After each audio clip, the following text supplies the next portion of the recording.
Textual exercise number 7.13. A coil of inductance 0.5 Henry and resistance 100 ohm is connected to a 240 volt and 50 Hz AC supply. Okay तो आपको पहले given data लिखना है कि भाई आपको इंडक्टेंस की वैल्यू आपको दे रखी है 0.5 हेनरी, देन आपने रेजिस्टेंस आरपी आपको दे रखा है 100 ओम, देन आपने पोटेंशियल भी आपको दे रखा है जो आपने सप्लाई किया हुआ है वो है 240 वोल्ट, देन आपने फ्रीक्वेंसी भी दे रखी है this mu is equals to 50 hertz. Okay तो आपको फाइंड आउट क्या करना है, what is the maximum current in the coil. Maximum current आपको फर्स्ट पर निकालनी है, देन आपको सेकंड वो निकालना है what is the time lag between the voltage maximum and current maximum. इसका टाइम लैग भी आपको निकालना है. ठीक है. ओके तो हम फर्स्ट ऑफ ऑल हम क्या निकालते हैं, मैक्सिमम करंट हम निकाल देते हैं. ओके तो फर्स्ट ऑफ ऑल हम फाइंड आउट करते हैं maximum current. But maximum current निकालने का इक्वेशन क्या है हमारे पास, I M is equal to V M upon Z है. तो पहले हम क्या निकाल देते हैं, वी एम हम निकाल देते हैं. ठीक है. ओके तो मैक्सिमम पोटेंशियल निकालने के लिए हमारे पास इक्वेशन है V R M S is equal to V M upon √2. तो इसमें से हम किसकी वैल्यू को हम फाइंड आउट करना चाहते हैं, वी एम की वैल्यू को हम फाइंड आउट करना चाहते हैं. तो हम वी एम को सब्जेक्टिव बना देते हैं so that V M is equal to √2 into V R M S. √2 और वी आर एम एस की वैल्यू आपको दे रखी है 240 वोल्ट, तो उसका आंसर आएगा 339.36 volt. This is a maximum potential. Okay then पर आपको क्या निकालना है, देन पर आपको इम्पीडेंस जेड निकालना है. देखें यहाँ पे आपकी सर्किट में कौन कौन सा एलिमेंट दे रखा है. आपकी सर्किट में रेजिस्टेंस आरपी दे रखा है, देन पे इंडक्टर एल दे रखा है. ठीक है. ओके तो पूरी की पूरी सर्किट आपकी कौन सी जैसा बिहेव करने लगेगी, एक इंडक्टिव कंपोनेंट जैसा बिहेव करने लगेगी. ठीक है. ओके तो उसका इम्पीडेंस का इक्वेशन क्या मिलने वाला है आपको, Z is equal to √R² plus XL का square. What is the XL, XL is the inductive reactance और एक्सएल की वैल्यू क्या होती है, एक्सएल इज इक्वल टू होती है ओमेगा एल होती है. ठीक है. ओके आप यहाँ पे ओमेगा एल भी आप लिख सकते हो सो दैट आपका इक्वेशन फाइंड आउट होगा R² plus omega square L square. Okay what is the omega, omega is equal to angular frequency और उसकी इक्वेशन क्या आती है, omega is equal to 2π mu आप लिख सकते हो या 2π एफ भी आप लिख सकते हो. ये है आपकी फ्रीक्वेंसी. ठीक है. ओके तो मैं इस ए वाली जो फॉर्मूला है इसको मैं यहाँ पे मैं अटैच कर देता हूँ. तो आपकी फॉर्मूला क्या बनने वाली देखिए कि भाई R² प्लस यहाँ पे इसके 2π का स्क्वायर हम करना चाहते हैं. ठीक है. तो मैं यहाँ पे लिख देता हूँ 2π म्यू का ऑल स्क्वायर और इंटू एल स्क्वायर. अभी आपको सभी की वैल्यू पुट कर देनी है ए वाली फॉर्मूला में. तो रेजिस्टेंस की वैल्यू भी आपको दे रखी है 100 स्क्वायर, देन आपने यहाँ पे 2 इंटू 3.14 इंटू फ्रीक्वेंसी की भी वैल्यू आपको दे रखी है 50 हर्ट्ज और इंटू इंडक्टेंस 0.5 का स्क्वायर आपको करना है. ठीक है. ओके तो ये सभी वैल्यू आप फाइंड आउट करोगे तो उसका आंसर आपको मिलने वाला है 186 ओम. ठीक है. It is impedance. Okay impedance की वैल्यू आपको फाइंड आउट हो गई, ये मैक्सिमम पोटेंशियल की भी वैल्यू आपको फाइंड आउट हो गई. तो दोनों की वैल्यू फाइंड आउट हो गई तो आपको यहाँ पे मैक्सिमम करंट आई एम मिल सकती है. तो maximum current I M is equal to V M upon Z so that V M की value 339.36 upon 186 so that I M is equal to find out होगा 1.82 ampere. This is your answer. Then आप second find out करना है, आपको time leg निकालना है. Okay तो पूरे की पूरी जो सर्किट है वो पूरे की पूरी सर्किट मिसके बिहेव करेगा एक इंडक्टिव रिएक्टेंस जैसा. एक मिसके यहाँ पे इंडक्टर दे रखा है तो एक इंडक्टिव कंपोनेंट जैसा वो बिहेव करने लगेगा. तो इंडक्टिव कंपोनेंट्स में आपको मालूम है कि भाई करंट क्या होती है, करंट लेग होती है. ठीक है. ओनली फॉर जो इंडक्टिव एलिमेंट होगा, ओनली फॉर एक इंडक्टर सर्किट होगी तो उसमें करंट लेग होता है था π/2 जितना. बट यहाँ पे कोई भी वैल्यू में वो लेग होगा, पर ऐसा जरूरी नहीं है कि π/2 पे ही लेग होगा. क्यों, क्योंकि यहाँ पे आर भी दे रखा है. हमने जो आगे सर्किट देखी थी ना वो इसमें ओनली फॉर इंडक्टर था, इसलिए हम π/2 फेज डिफरेंस हम लिख देते थे. बट यहाँ पे π/2 फेज डिफरेंस नहीं होगा, बट आपकी करंट इसके आपकी करंट एक पीछे रहेगी पोटेंशियल से पीछे रहेगी. मिसके वो लेग तो होगी. ओके तो वो कितना लेग होगी वो हमको फाइंड आउट करना है. सपोज के पोटेंशियल की वैल्यू आपको दे रखी है V is equal to V M cos omega t. अभी तक यहाँ पे हम साइन ओमेगा टी लेते थे, बट मैंने ये वाले क्वेश्चन में मैंने कॉस ओमेगा टी ले रखा है। आप कॉस भी ले सकते हो या साइन भी ले सकते हो, दोनों का ग्राफ तो क्या आने वाला है, सेम ही आने वाला है, ठीक है। Okay, then after current I is equal to आप क्या लिखने वाले हो, आई एम कॉस। मैंने यहाँ पे देखिए करंट की फॉर्मूला में भी मैंने कॉस लगा दिया, क्योंकि उसका कॉस और कॉस दोनों सेम होगा, इसलिए cos omega t minus 5। Okay, तो यहाँ पे देखिए इन दोनों का फेज आप देखिए, यहाँ पे ओमेगा टी और यहाँ पे ओमेगा टी माइनस 5 है। उसका मीनिंग क्या हुआ कि भाई करंट यहाँ पे लैग है, ठीक है। ओके, तब कब हमारी करंट इसके मैक्सिमम होगी और कब हमारी पोटेंशियल मैक्सिमम होगी, जब t इज इक्वल टू 0 आएगा। जब t इज इक्वल टू 0 आप पुट करेंगे, क्योंकि cos 0 की वैल्यू क्या होती है 1, यहाँ पे भी t इज इक्वल टू मैं 0 पुट कर दूंगा, तब उसकी वैल्यू क्या हो जाएगी, मैक्सिमम हो जाएगी। जब t इज इक्वल टू मैं 0 पुट करूंगा, तब उसका पोटेंशियल क्या होगा, Vm मैक्सिमम हो जाएगा, ठीक है। देन आफ्टर ये तो बात होगी मैक्सिमम वोल्टेज की, ठीक है, मैक्सिमम वोल्टेज की। देन आफ्टर हमको एबीएम को मैक्सिमम करना है, करंट की वैल्यू भी मैक्सिमम करना है, तो हमको क्या करना पड़ेगा, omega t minus 5 is equal to 0 put करना पड़ेगा, तब मैक्सिमम करंट हमको फाइंड आउट होगी, तब होगी मैक्सिमम करंट फाइंड आउट, ठीक है। ओके, क्योंकि यहाँ पे ओमेगा टी माइनस 5 दे रखा है, उसकी वैल्यू आप 0 पुट करेंगे तो कोई 0 इज इक्वल टू 1 आएगी ना। ओके, तो omega t minus 5 is equal to 0 दे रखा है, इसमें से मैं क्या करता हूँ, देखिए omega t is equal to 5, so that t is equal to 5 upon omega. Okay, तो ये फेज डिफरेंस हमको निकालना है, तो फेज डिफरेंस हम कैसे निकालेंगे, यहाँ पे फेज डिफरेंस 10 से हम निकालना चाहते हैं 10 तो 10 इज इक्वल टू क्या होगा, ओमेगा एल अपॉन आर। मैंने ऐसे कैसे मैंने लिख दिया, देखिए यहाँ का मैं एक फेजर डायग्राम में बनाना चाहता हूँ। यहाँ पे आपकी सर्किट में ओनली फॉर एक इंडक्टर दे रखा है, देन आप एक रेजिस्टेंस दे रखा है और उसको एक एसी सोर्स के साथ कनेक्टेड किया हुआ है। This is a L and R. Okay, तो पहले तो आर का मैं फेजर डायग्राम में ड्रॉ करना चाहता हूँ, जिसमें करंट की डायरेक्शन ए वाली है और पोटेंशियल भी यही डायरेक्शन में होती है, दिस इज अ वी। और इंडक्टर में क्या होती है, इंडक्टर में पोटेंशियल लीड होती है और करंट लैग होता है। ओके, तो यहाँ पे आ गया V L, this is a V L and this is a V R. Okay, तो ऐसा उसका फेजर डायग्राम बना। ओके, ये है आपका रिजल्टिंग, मैंने ये ट्राइंगल मेथड से मैंने फाइंड आउट कर लिया, ठीक है। तो ये आ गया आपका resulting V. Okay, so that a V L को मैंने आई के साथ डिवाइड कर दिया, तो मैं यहाँ पे मैं लिख सकता हूँ एक्सएल, और यहाँ के मैंने आई के साथ डिवाइड कर दिया, तो यहाँ पे भी मैं क्या लिख सकता हूँ आर, तो एक्सएल आर, और यहाँ पे फेज डिफरेंस कितना फाइंड आउट हो रहा है 5, ठीक है। तो 10 इज इक्वल टू मैं क्या लिख सकता हूँ, एक्सएल अपॉन आर, और XL is equal to omega L upon R, ऐसे आपको याद रखना है, ठीक है। ओके, तो ओमेगा इज इक्वल टू आपको क्या पुट करोगे, ओमेगा इज इक्वल टू आपके पास वैल्यू है ना 2 पाई एफ। ओके, तो मैं यहाँ पे 2 पाई म्यू पी में लिख सकता हूँ, या एफ भी आप लिख सकते हो, एल अपॉन आर। ओके, तो उसकी मैं वैल्यू में यहाँ पे पुट कर देता हूँ 2 पाई इंटू 50 इंटू 0.5 अपॉन 100, ठीक है। ओके, तो उसका आंसर फाइंड आउट होगा 1.57 1.57 है, 10 5 फाइंड आउट हुआ। बट 5 फाइंड आउट करने के लिए हमको क्या करना पड़ेगा, नेचुरल 10 में उसकी वैल्यू हमको देखनी पड़ेगी, तो उसकी वैल्यू आती है 5 is equal to 57.5 degree, 57.5 degree आती है, ठीक है। ओके, एक डिग्री में आ रही है, बट हमको कन्वर्ट करना पड़ेगा रेडियन में। क्यों रेडियन में कन्वर्ट करना पड़ेगा, क्योंकि हमको यहाँ पे पुट करना है 5 अपन ओमेगा में पुट करना है, ठीक है। ओके, तो उसको रेडियन में कन्वर्ट करना पड़ेगा, तो रेडियन में कन्वर्ट करने के लिए मैं क्या करूँगा, पाई अपन 180 से मैं डिवाइड कर दूंगा। ओके, तो यहाँ पे 57.5 इंटू पाई अपॉन 180 से मैंने डिवाइड कर दिया, तो ये आ गया 5 की वैल्यू फाइंड आउट हो गई। ओके, देन आप मैं क्या करता हूँ, इसकी वैल्यू में यहाँ पे टाइम वाली फॉर्मूला में मैं लिख देता हूँ, ठीक है।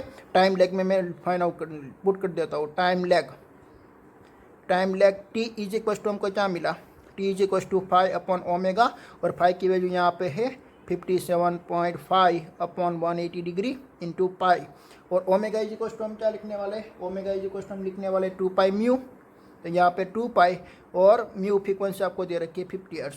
तो देखिए यहाँ पे पाई कैंसिल आउट हो गया। ओके, तो यहाँ पे उसका टाइम टी आपको फाइंड आउट होगा, टी इज इक्वल टू यहाँ पे देखिए 57.5 अपॉन 180 इंटू 100।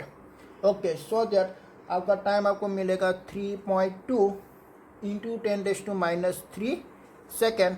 ओके, बट ये 10⁻³ को मैं क्या लिख सकता हूँ, मिली सेकेंड भी लिख सकता हूँ, तो 3.2 मिली सेकेंड। ओके, इतना टाइम लैग मिला, ठीक है। तो time lag between the maximum current and maximum potential is 3.2 milli second. Okay, ख्याल आया मैंने कैसे फाइंड आउट कर लिया। मैक्सिमम करंट फाइंड आउट करने के लिए मैंने पहले VRMS की वैल्यू निकाली, VRMS वाला इक्वेशन मैंने पुट किया, तो इसमें से मुझे VM की वैल्यू फाइंड आउट हुई। देन आपने Z की वैल्यू हमको फाइंड आउट करना है। पहले आपको देखना क्या कि भाई न्यूमेरिकल में आपको फाइंड आउट क्या करना है। मैक्सिमम करंट फाइंड आउट करना था, तो फर्स्ट ऑफ ऑल मैंने क्या कर दिया, मैक्सिमम करंट का इक्वेशन मैंने पुट कर दिया।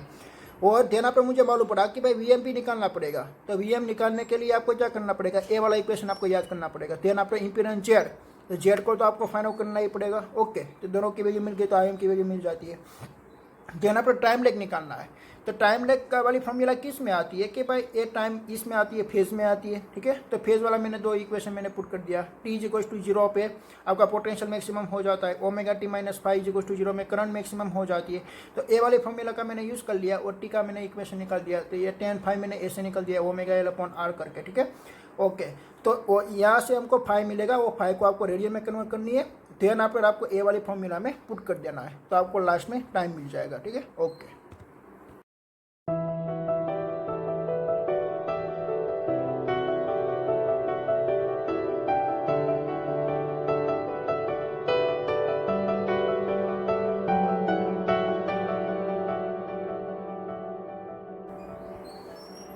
Textual example number 7.14. If a coil of inductance 0.5 Henry, resistance 100 ohm is connected to a 240 volt and 10 kilohertz, find the following data. So first of all, what is the maximum current in the coil? Second, what is the time lag between the voltage maximum and current maximum? As they explain the statement that very high the frequency and inductor in the circuit nearly amount to the open circuit. How does the conductor behave in the DC circuit after the steady state? Okay, तो हमको same जैसा ही हमको निकालना है। तो first of all हम क्या निकालना चाहते हैं कि हमने जो ये वाली आगे वाला जो न्यूमेरिकल किया वही टाइप का है न्यूमेरिकल। तो पहले हम तो गिवन डेटा हम लिख देते हैं कि भाई गिवन डेटा में पहले आपको एल दे रखा है 0.5 हेनरी।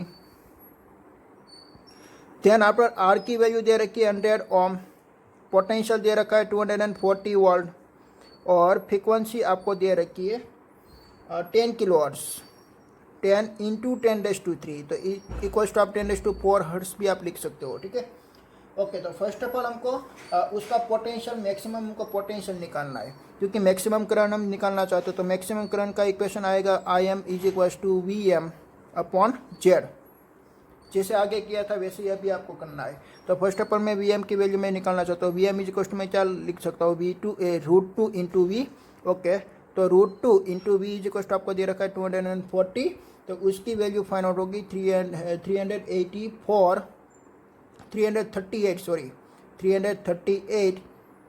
× 4 वोल्ट। ठीक है, ये मैक्सिमम पोटेंशियल की वैल्यू फाइंड आउट होगी। देन आपको मैं इम्पीडेंस की वैल्यू निकालना चाहता हूँ। तो यहाँ पे RL एलिमेंट आपको दे रखा है, एक रेजिस्टेंस और एक इंडक्टर दे रखा है, उसको हमने AC सोर्स के साथ कनेक्टेड किया हुआ है। This is R, this is L। Okay, तो RL सर्किट हुई। तो RL सर्किट का इम्पीडेंस कितना होता है कि बाई √R² प्लस में यहाँ पे लिख देता हूँ ω²L²। ओके, सो दैट ये आपका इक्वेशन फाइंड आउट होगा R² + 2πμ² × L²। अभी मैं उसकी वैल्यू में पुट करना चाहता हूँ। तो R की वैल्यू आपको दे रखी है 100, तो 100 का स्क्वायर देन आपका 2π, और म्यू की वैल्यू आपको कितनी दे रखी है 10⁻⁴। तो यहाँ पे 10⁻⁴ का स्क्वायर में कर दूंगा और यहाँ पे 0.5 हेनरी का स्क्वायर। ओके, तो Z की वैल्यू मैं निकालूंगा। तो Z की वैल्यू यहाँ पे आती है 3.14 × 10⁻⁴। लेकिन यहाँ पे इम्पीडेंस की वैल्यू मैक्सिमम हो गई। तो इम्पीडेंस की वैल्यू मैक्सिमम होने से क्या होगी, करंट इज मिनिमम। ओके, तो करंट की इक्वेशन में मैं वैल्यू में पुट कर देता हूँ। IM = VM, तो VM 338.4 upon Z 3.14 × 10⁻⁴, so that आपको करंट मिलेगी 1.07 × 10⁻⁻² एम्पियर। ठीक है, this current is a very low. ये आपकी जो करंट है ना, एक ओपन सर्किट कंडीशन जैसा ही बिहेव करती है। ओपन सर्किट का क्या मीनिंग हुआ कि भाई आपकी सर्किट ओपन है तो कोई करंट का फ्लो होगा नहीं होगा। तो यहाँ पे देखिए करंट का फ्लो कितना हो रहा है, 10⁻⁻² एम्पियर हो रहा है। तो उसका मीनिंग क्या हुआ कि भाई एक करंट आपकी मिनिमम ही है। ठीक है, ओके। तो एक कैसा बिहेव करेगी कि भाई ओपन सर्किट कंडीशन जैसा बिहेव करेगी। ध्यान आप हमको क्या निकालनी है, टाइम लैग निकालनी है। ओके, तो टाइम लैग हम कैसे निकालेंगे, तो वही हमको यूज़ करना है, वही फॉर्मूला हमको यूज़ करना है कि भाई हमारे पास पोटेंशियल यहाँ पे अवेलेबल है VM cos ω t तो यहाँ पे करंट क्या होगी, लैग होगी ना, क्योंकि इंडक्टर सर्किट है, ठीक है। तो I M cos omega t minus five. तो आपका ये पोटेंशियल कब मैक्सिमम होगा कि भाई t is equal to zero होगा तब तो पोटेंशियल होगा मैक्सिमम। देन आफ्टर करंट कब मैक्सिमम होगा, जब omega t minus five is equal to zero होगा तब current I is equal to हो जाएगा आई एम। ओके, तो omega t minus five, so that t is equal to क्या होगा, फाइव अपॉन ओमेगा। तो इसमें आपको टेन फाइव निकालना पड़ेगा। तो tan phi is equal to क्या लिखेंगे हम, omega L upon R. So that omega is equal to two pi mu L upon R. तो टू पाई और उसकी फ्रीक्वेंसी दे रखी है 10⁴ और इंटू 0.5 अपॉन आर। आर की वैल्यू दे रखी है 100, ठीक है। ओके, तो उसकी वैल्यू हम फाइंड आउट करेंगे।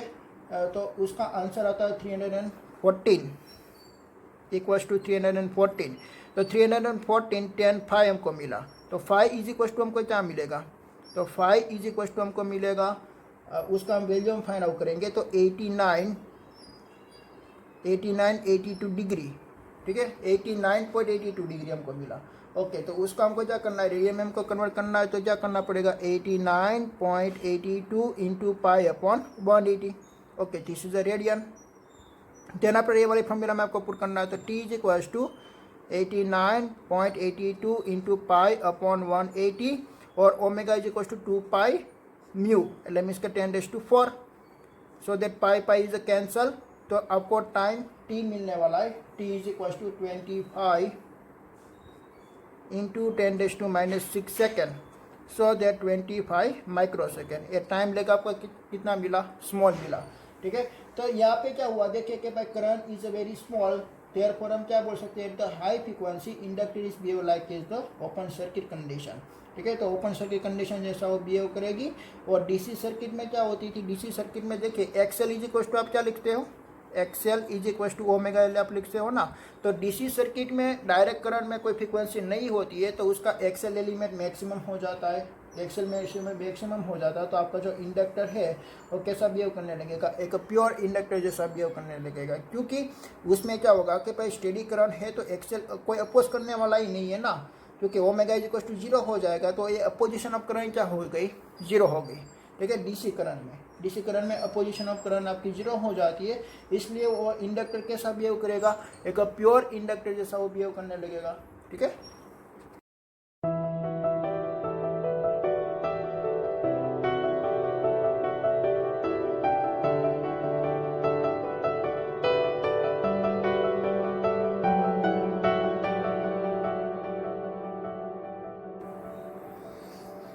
चलो textual exercise number 7.15। 100 microfarad capacitor in a series with a 40 ohm resistance is connected to a 110 volt and 60 hertz supply. What is the maximum current in the circuit and what is the time lag between the current maximum and voltage maximum? तो पहले तो हम given time लिख देते हैं कि आपको इसके पहले कैपेसिटर दे रखा है 100 माइक्रोफेराड का। तो यहाँ पे C is equal to 100 microfarad है, so that 100 into 10⁻⁻⁶ equals to 10⁻⁻⁴ farad है। ओके, देन आफ्टर रेजिस्टेंस आपको दे रखा है R is equal to 40 ohm, potential दे रखा है 110 volt and frequency mu is equal to दे रखी है 60 हर्ट्ज, ठीक है। तो फर्स्ट ऑफ ऑल आपको क्या फाइंड आउट करना, मैक्सिमम करंट। तो मैक्सिमम करंट निकालने के लिए I M is equal to V M upon Z होना चाहिए। तो हमारे पास वी एम अवेलेबल नहीं है, तो फर्स्ट ऑफ ऑल हम वी एम निकालते हैं। तो वी एम इसके maximum voltage V M is equal to √2 into V R M S की वैल्यू आपको जो दे रखी है वही वैल्यू होती है वी आर एम एस की वैल्यू 110। सो दैट यहाँ पे √2 इंटू 110, तो यहाँ पे उसकी वैल्यू फाइंड आउट होगी V M equals to 155.1 volt. Okay, then after आपको इम्पीडेंस निकालना है, जेड की वैल्यू आपको निकालनी। तो यहाँ पे देखें कि आपकी कौन सी सर्किट होगी। तो यहाँ पे एक रेजिस्टेंस अवेलेबल है और एक कैपेसिटर अवेलेबल है और उसको आपने एक एसी सोर्स के साथ कनेक्टेड किया हुआ है। This is a R, this is a C. Okay, तो यहाँ पे आरसी सर्किट अवेलेबल है। तो इम्पीडेंस का इक्वेशन क्या होगा, impedance Z is equal to यहाँ पे एल एलिमेंट एप्सन है, so that R square plus में क्या लिख देता हूँ, एक्सी का स्क्वायर में लिख देता हूँ, ठीक है। ओके, तो what is the meaning of XC? XC is equal to capacitive reactance और उसका इक्वेशन होता है एक्सी इज इक्वल टू 1/ओमेगा सी। तो उसकी वैल्यू मैं यहाँ पे मैं पुट कर दूंगा। तो जेड इज इक्वल टू यहाँ पे होगा आर स्क्वायर प्लस 1/ओमेगा²c²। और ओमेगा इज इक्वल टू क्या होगा 2π/μ। तो देखिए तो उसकी इक्वेशन वापस मॉडिफाई होके वो बन जाती है 1/2π/μ² इंटू c²। ओके, यहाँ पर मैं सभी की मैं वैल्यू में यहाँ पे मैं पुट कर देता हूँ। तो r², सो दैट 40² एंड 1/ यहाँ पे 2π और फ्रीक्वेंसी दे रखी है 60²। देन यहाँ पर कैपेसिटर आपको दे रखा है 10⁻⁴²। ठीक है, तो यहाँ पे आपको इम्पीडेंस जेड मिलेगा। और इम्पीडेंस कितना मिलता है देखिए, आपकी एक मीन्स के इम्पीडेंस जेड की वैल्यू आपकी मीन्स के इक्वेशन में वैल्यू आपकी फाइंड आउट हुई। मैं क्या करता हूँ, उसकी वैल्यू निकालने से पहले मैं आई वाली फॉर्मूला में रख देता हूँ। तो आपको एक ही कैलकुलेशन में पूरे का पूरा आंसर आपको मिल जाएगा। तो I M is equal to V M upon Z वाली फॉर्मूला में मैं रख देता हूँ। ठीक है, तो V M upon √40² plus 1/2π into 60² into 10⁻⁻⁴²। ठीक है, ओके। और V M is equal to आपको कितना दे रखा है कि भाई V M is equal to मैं वी एम की मैं वैल्यू पुट कर देता हूँ 155.1 दे रखा है। ओके, पूरे के पूरे आप वैल्यू फाइंड आउट करोगे तो आपको लास्ट में करंट मिल जाती है 3.23 एम्पियर। तो आपकी मिल गई मैक्सिमम करंट। ठीक है, आप यहाँ पे इम्पीडेंस भी फाइंड आउट कर सकते हो अगर आपको फाइंड आउट करना है तो। ठीक है, वरना आप क्या कर सकते हो, पूरे के पूरी इम्पीडेंस की जो इक्वेशन है वो इक्वेशन को ही आप यहाँ पे डाल दीजिए। तो आपको एक ही बार कैलकुलेशन करनी पड़ेगी और डायरेक्ट आपको आंसर मिलेगा 3.23 एम्पियर। यहाँ पर हमको टाइम लेग निकालनी है। तो एक टाइम लेग हम कैसे निकालेंगे, देखिए यहाँ पे क्या होगा कि भाई ओनली कैपेसिटर सर्किट अवेलेबल है। एक कैपेसिटर जैसा बिहेव करेगी तो कैपेसिटर जैसा बिहेव करेगी तो क्या होगा, कैपेसिटर जैसा बिहेव करेगी तो पहले तो आपको इम्पीडेंस मीन्स के फेजर डायग्राम हम फाइंड आउट करेंगे। तो भाई उसका फेजर डायग्राम कैसे होगा, ये ओनली फॉर रेजिस्टेंस सर्किट है तो इसमें करंट और पोटेंशियल दोनों का फेज डिफरेंस होता है 0। तो ये दोनों एक ही लाइन पे होती है, दिस इज अ VR। और कैपेसिटर में आपकी पोटेंशियल क्या होती है, लीड होती है, यहाँ पे VC होती है। तो उसका रिजल्टिंग आपको यहाँ पे मिलेगा। ओके, ये आपका फाइनल होगा ये रिजल्टिंग। ओके, तो यहाँ पे VC अपन में I कर देता हूँ तो यहाँ पे फाइंड आउट होगा XC। और VR अपन में I कर देता हूँ तो यहाँ पे फाइंड आउट होगा R। सो दैट ये आपका हो गया phase difference 5। So that 10⁵ is equal to आप लिख सकते हो XC/R। ओके, तो यहाँ पे AC पोटेंशियल आपको दे रखा है। AC पोटेंशियल देने से यहाँ पे पोटेंशियल की वैल्यू आएगी V is equal to VM cos ωt। Then आप करंट यहाँ पे लीड होगी तो IM cos ωt plus phi जितनी लीड होगी। ठीक है, IM cos ωt plus phi जितनी लीड होगी। ओके, तो T को आपको 0 करने के लिए आपको क्या करना पड़ेगा कि भाई T इज इक्वल टू आप 0 करेंगे तो potential V is equal to आपको क्या मिल सकता है, potential V is equal to आपको मिल सकता है VM मैक्सिमम मिल सकता है। और यहाँ पे मैं क्या लिख सकता हूँ कि भाई ωt प्लस फाई या minus phi is equal to आप 0 पुट कर दीजिए तो आपको current I is equal to आपको क्या मिलने वाला है, IM मिलने वाला है। तो ए वाली फॉर्मूला में अब देखिए कि भाई ωt is equal to -phi, but मैं यहाँ पे क्या मैं लिख देता हूँ, मोड ऑफ में लिख देता हूँ। तो आपका T इज इक्वल टू क्या मिलेगा, 5/ω मिलेगा। ठीक है, ओके, तो T की वैल्यू आपको फाइंड आउट होगी ए वाली फॉर्मूला में से। तो इसको पहले आपको क्या करना पड़ेगा, 10⁵ की वैल्यू आपको निकालनी पड़ेगी। तो 10⁵ इज इक्वल टू ωc/R। और ओमेगा का मीनिंग क्या होता है 2π/μ into C/R। So that 2π and mu की वैल्यू सॉरी यहाँ पे XC है ना, तो XC की वैल्यू ωc नहीं होती है, 1/ωc होती है। तो ए वाला मैंने रॉन्ग लिख दिया। देखिए यहाँ पे 10⁵ is equal to 1/ωc into R आएगी। तो 1/2π/μ C इंटू R। तो यहाँ पे 2 इंटू 3.14 और फ्रिक्वेंसी की वैल्यू होती है 60 और C की वैल्यू 10⁻⁴ और R की वैल्यू है 40। सो दैट यहाँ पे उसकी वैल्यू फाइंड आउट होगी 0.6635। Okay, so that phi is equal to answer मिलेगा 33.56 डिग्री। बट उसको आपको क्या करना है, रेडियन में कन्वर्ट करना है। तो रेडियन में कन्वर्ट करने के लिए मैं क्या करूँगा कि भाई phi is equal to 33.56 into pi upon 180 degree. This is a radian. Okay, then after आपको टाइम लेग निकालनी है, तो टी इज इक्वल टू 5/ओमेगा, 5/ओमेगा। ओके, तो 5 इज इक्वल टू आपकी वैल्यू फाइंड आउट हुई है 33.56 इंटू पाई/180 डिग्री, और ओमेगा इज इक्वल टू आप लिख सकते हो 2 पाई, एंड फ्रीक्वेंसी आपको दे रखी है 60, सो that pi pi is cancel. Okay, तो ओमेगा इज इक्वल टू आपको मिलेगा 1.55 इंटू 10⁻³ सेकेंड। तो माई 10⁻³ है, उसको हम क्या बोलते हैं, मिली बोलते हैं। तो यहाँ पे टाइम अब कितना मिलने वाला है, 1.55 मिली सेकेंड मिलेगा, ठीक है। ओके, तो ये आपका फाइंड आउट हो गया time lag.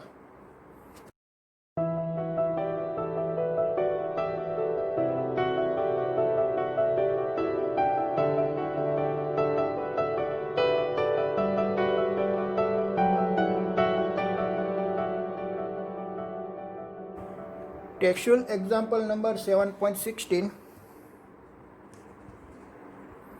If 100 microfarad capacitor in a series with a 40 ohm resistance is connected to a 110 watt 12 kilohertz supply, find the flowing. Okay, what is the maximum current in the circuit? The time lag is between the current and maximum voltage maximum. As explained the statement, the capacitor is a conductor at very high frequency as compared to 110 volt 60 Hz supply. The compare is behave with the capacitor in the DC circuit after the steady state. Okay, same जैसा ही है। Okay, but इसमें आपको frequency की value ज़्यादा कर दिया, ठीक है। ओके, तो मैं यहाँ पे सभी में वैल्यू लिख देता हूँ कि भाई capacitor C is equal to 100 microfarad दे रखी है, सो दैट 10⁻6 फेराड है, सो दैट 10⁻4 फेराड है। देन आफ्टर रेजिस्टेंस भी आपको वही लिखना है 40 ओम, और पोटेंशियल भी आपको वही रखेंगे 110 वोल्ट, बट फ्रीक्वेंसी आपको चेंज करनी है, 12 किलो हर्ट्ज करनी है। तो 12 इंटू 10⁻³ हर्ट्ज कर दे दी है, ठीक है। तो पहले हम क्या फाइंड आउट करना चाहते हैं, मैक्सिमम करंट। तो मैक्सिमम करंट निकालने का इक्वेशन क्या होता है, I M is equal to V M upon Z, ठीक है। तो I M is equal to V M upon Z. तो वी एम पहले हम फर्स्ट ऑफ ऑल हम निकालेंगे। ओके, तो वी एम हम निकाल देते हैं।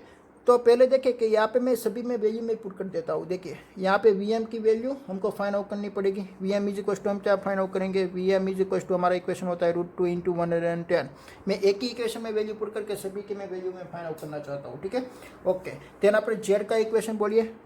जेड इज इक्वल टू यहाँ पे आर सी सर्किट है, so that r² plus X C का स्क्वायर, और r² प्लस हम क्या लिख सकते हैं, ω² c², और r² प्लस 1/2 पाई म्यू का स्क्वायर इंटू c² हम लिख सकते हैं, ठीक है। ओके, तो ये लास्ट वाला इक्वेशन में यहाँ पे मैं पुट कर देता हूँ वी एम। तो यहाँ पे हो जाएगा √2 इंटू 110 अपॉन ए वाली फॉर्मूला आपको यहाँ पे पुट कर देनी है। तो देखिए r² प्लस 1/2 पाई म्यू का स्क्वायर इंटू सी का स्क्वायर। तो यहाँ पे मैं सभी की मैं वैल्यू पुट कर देता हूँ, √2 इंटू 110 अपॉन 40 का स्क्वायर प्लस 1/2 पाई म्यू। फ्रीक्वेंसी आपको कितनी दे रखी है, 12 इंटू 10⁻³ 12 इंटू 10⁻³ का स्क्वायर कीजिए। ओके, देन आफ्टर आपको सी का भी स्क्वायर करना है। तो सी की वैल्यू कितनी दे रखी है, 10⁻⁴। तो इंटू 10⁻⁴ का स्क्वायर कीजिए। ओके, देन आफ्टर उसका वैल्यू फाइंड आउट करोगे, √2 इंटू 110 ऐसे भी का वैल्यू फाइंड आउट करेंगे। यहाँ पे आपको जान क्या रखना है कि भाई यहाँ पे प्लस है, तो दोनों का ऑर्डर सेम होना चाहिए, ठीक है। ओके, तो उसकी वैल्यू आपको मिलेगी I M is equal to 3.88 ampere. Okay, then पर आपको टाइम लेग भी निकालना है। तो टाइम लेग निकालने का मैं आपको फॉर्मूला अभी मालूम हो गया होगा कि भाई पहले आपको time lag T is equal to 5/ओमेगा है। तो फर्स्ट ऑफ ऑल आपको क्या निकालना पड़ेगा, 5 निकालना पड़ेगा। तो 10 इज इक्वल टू क्या होगा, 10 is equal to XC upon R, so that 1/ωc into R हो जाएगा। ओके, तो इसमें मैं वैल्यू में पुट कर देता हूँ। ओमेगा की वैल्यू होती है 2 पाई म्यू, और यहाँ पे म्यू आपको दे रखी है 2 पाई इंटू म्यू, इसके फ्रीक्वेंसी आपको दे रखी है 12 किलो हर्ट्ज। ओके, तो 12 किलो हर्ट्ज दे रखी है। तो मैं यहाँ पे मैं पुट कर दूंगा, एक मिनट, आपको यहाँ पे स्टेटमेंट में आपको जो फ्रीक्वेंसी दे रखी है ना, वो 12 किलो हर्ट्ज नहीं है, बट 1 किलो हर्ट्ज आपको रखनी है। कितनी, 1 किलो हर्ट्ज, ठीक है। ओके, तो 1 किलो हर्ट्ज से सो दैट 10⁻³ आएगी, और यहाँ पे भी 12 नहीं पुट कर दी रही है, पर 10⁻³ लिखनी है। ओके, तो मैं यहाँ पे भी क्या लिखता हूँ, 10⁻³ रखता हूँ, और इंटू 10⁻⁴ एक कैपेसिटर की वैल्यू है, तो यहाँ पर R की वैल्यू है 40। तो यहाँ पे 10⁵ इज इक्वल टू आपका मिलेगा 1/96 पाई। ओके, बट इसकी वैल्यू आपको क्या मिलेगी, 5 की मैं वैल्यू में फाइंड आउट करना चाहता हूँ, तो 5 की वैल्यू आपको मिलेगी 0.2 डिग्री। ये 0.2 डिग्री को आपको रेडियन में कन्वर्ट करना पड़ेगा। सो दैट रेडियन में कन्वर्ट करने के लिए 5 is equal to 0.2 into π/180 degree is radian. Okay, then आपको टाइम लेग की फॉर्मूला में आपको पुट कर देनी है। t इज इक्वल टू 5 की वैल्यू आएगी 0.2 इंटू π/180 डिग्री और इंटू ओमेगा की वैल्यू में यहाँ पे मैं रख देता हूँ 2 पाई इंटू आपको करना है 10⁻³ ओके, 2 पाई इंटू आपको करना है, सॉरी यहाँ पे 12 आएगा ही, क्योंकि 12 किलो हर्ट्ज से आपको दे रखा है बाय द मिस्टेक। यहाँ पे 12 आएगा ही, ठीक है, यहाँ पे भी 12 आएगा और यहाँ पे भी 12 आती है, तो 12 इंटू में यहाँ पे क्या कर दूंगा 2, तो 24 हो जाएगी। मैं यहाँ पे भी लास्ट में भी 12 लिख देता हूँ, ठीक है। ओके, तो 2 पाई इंटू 12 इंटू 10⁻³ ओके। तो ये जो आपको टाइम मिलेगा वो टाइम कितना मिलेगा, t is equal to 0.046 into 10⁻⁻6 second मिलेगी। तो 10⁻⁻6 को हम क्या बोलते हैं, 10⁻⁻6 को हम बोलते हैं माइक्रो सेकेंड। तो यहाँ पे आपको जो टाइम मिला वो time is very small, 0.046 micro second. तो देखिए 5 आपका क्या मिलने वाला, इसके हाई फ्रीक्वेंसी पे this very high frequency capacitor behave is a conductor. कैसा बिहेव करने लगेगा, एक कंडक्टर जैसा बिहेव करने लगेगा, ठीक है। ये फ्रीक्वेंसी मैक्सिमम है, फ्रीक्वेंसी मैक्सिमम होने से क्या होगा कि भाई एक सी एलिमेंट यहाँ पे अपोजिशन एलिमेंट अवेलेबल है, कैपेसिटिव रिएक्टेंस।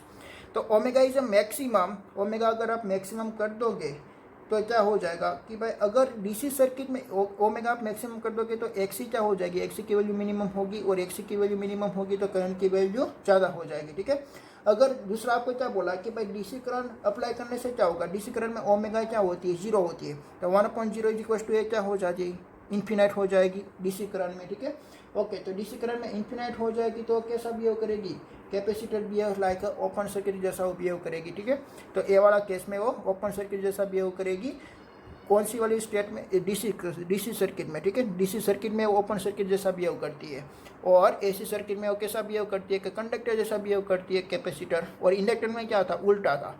इंडक्टर में ऐसा था कि भाई इंडक्टर को एसी से के साथ कनेक्टेड करके वो एक ओपन सर्किट कंडीशन जैसा बिहेव करती है, इसमें करंट मिनिमम हो जाती थी बट इसमें करंट मैक्सिमम हो जाती है। और इसमें हम डीसी सप्लाई करते हैं तब उसका क्या वैल्यू आती थी, मैक्सिमम करंट हमको मिलती थी, ठीक है। ओके।